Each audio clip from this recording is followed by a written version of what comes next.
ଗର୍ବୀ ରାଜା ଏବଂ କୁନି ପିମ୍ପୁଡ଼ି। ବହୁ ପୁରାତନ କାଳର କଥା।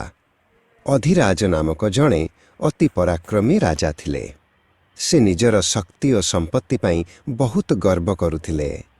ସେ ନିଜକୁ ଏହି ପୃଥିବୀର ସବୁଠାରୁ ଶ୍ରେଷ୍ଠ ବୋଲି ମନେ କରୁଥିଲେ। ଦିନେ ରାଜା ବଗିଚାରେ ବୁଲୁଥିଲେ। ସେଠାରେ ଅନୁ ନାମକ ଏକ କୁନି ପିମ୍ପୁଡ଼ିକୁ ଦେଖିଲେ। ଅନୁ ନିଜ ଓଜନଠାରୁ ଅଧିକ ବଡ଼ ଖାଦ୍ୟଶସ୍ୟଟିଏ ଧରି କଷ୍ଟରେ ବୋହି ନେଇଯାଉଥିଲା। ରାଜା ଅନୁକୁ ଦେଖି ହସିଲେ ଏବଂ କହିଲେ, ହେ କ୍ଷୁଦ୍ର ଜୀବ, ତୁ କେତେ ଛୋଟ ଏବଂ ଅସହାୟ। ତୋର ଜୀବନର କିଛି ମୂଲ୍ୟ ନାହିଁ। ତୁ ଏତେ କଷ୍ଟ କାହିଁକି କରୁଛୁ? ଅନୁ ରାଜାଙ୍କ କଥା ଶୁଣି ଚୁପ୍ ରହିଲା। ହଠାତ୍ ରାଜାଙ୍କ ହାତରୁ ତାଙ୍କର ସବୁଠାରୁ ପ୍ରିୟ ଏବଂ ମୂଲ୍ୟବାନ ହୀରା ମୁଦିଟି ଖସିପଡ଼ିଲା। ସେହି ମୁଦିଟି ଗଡ଼ି ଗଡ଼ି ଯାଇ ପଥର ଚଟାଣରେ ଥିବା ଏକ ଅତି ସଂକୀର୍ଣ୍ଣ ଗାତ ଭିତରକୁ ପଶିଗଲା। ରାଜା ତାଙ୍କର ଶକ୍ତିଶାଳୀ ସୈନିକମାନଙ୍କୁ ଡାକିଲେ।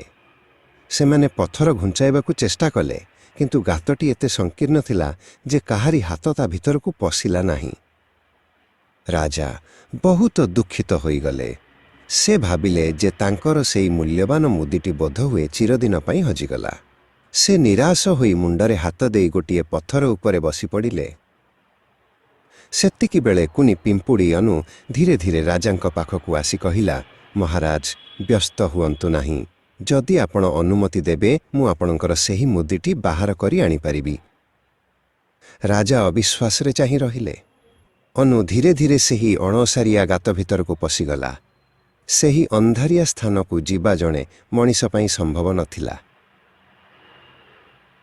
କିଛି ସମୟ ପରେ ଅନୁ ନିଜ ପାଟିରେ ସେହି ଚିକ୍ ଚିକ୍ କରୁଥିବା ହୀରା ମୁଦିଟିକୁ ଧରି ଗାତରୁ ବାହାରକୁ ଆସିଲା। ରାଜା ନିଜର ପ୍ରିୟ ମୁଦିଟି ଫେରି ପାଇଁ ବହୁତ ଖୁସି ହୋଇଗଲେ। ରାଜା ନିଜର ଭୁଲ ବୁଝିପାରିଲେ। ସେ ଅନୁକୁ ଧନ୍ୟବାଦ ଦେଲେ ଏବଂ ଶିଖିଲେ ଯେ ସଂସାରରେ କେହି ବି ଛୋଟ ନୁହନ୍ତି।